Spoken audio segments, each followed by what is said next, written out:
Hi, in this video, we're going to go over the configuration settings for Outlook 2016. This is different from using Outlook.com or Outlook 365. First, you have to have purchased Outlook and have it installed on your computer. Then, open the software up so that we can configure it. The way that you get to the Add Account screen will be different depending on whether you have a Mac or a Windows computer. If you're on a Mac, click Outlook, then Preferences, and then Accounts. Next, click Other Email, and type in your email address and your password. It will then expand the window for you so that you can enter the rest of the information. The username is going to be your full email address. You can choose either POP or IMAP for the type of email. Which one you choose is up to you, but if you have more than one device, you'll probably want to use IMAP, since it syncs up with the server and will make sure that all of your devices show the same thing. If you would prefer to work on only one computer, or if you want to have a backup of your emails stored on your computer, POP3 might be a better choice for you.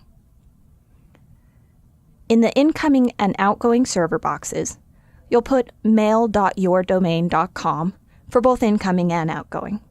If you plan to use SSL, you'll need to put your box number here instead to avoid errors.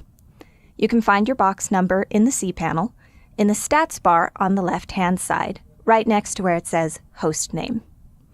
Then, check Use SSL to connect. Next, you're going to look at the port. Which port you use depends on your other settings. I'm going to list out the possibilities for you.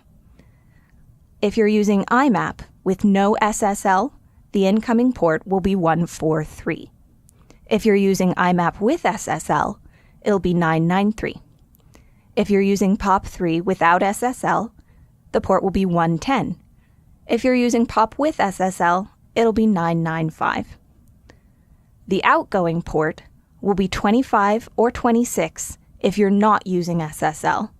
If you are using SSL, it'll be 465. If it doesn't give the right port for your system automatically, check the box that says Override Default Port and type the port in. Then, just click the Add Account button. You're almost done, but there's one more thing that you need to do. Underneath the outgoing server, click More Options. Make sure that the authentication is set to Use Incoming Server Info, and then click OK. Now, if you cannot connect from here, here's a couple things to consider. First, if you are connecting with POP3 and you're not getting any emails, it's possible that there may not be any new emails for you. Also, did you recently change the name servers on your domain? It can take 2 to 48 hours for that to propagate, and during that time, your email may not work. If neither of those apply to you, here are a couple other things to check. Are you connected to the internet? Did you put the correct password in? Is your email account active and is the server online? Do you have any active antivirus or firewall programs on your computer? Those could be blocking your mail program from connecting.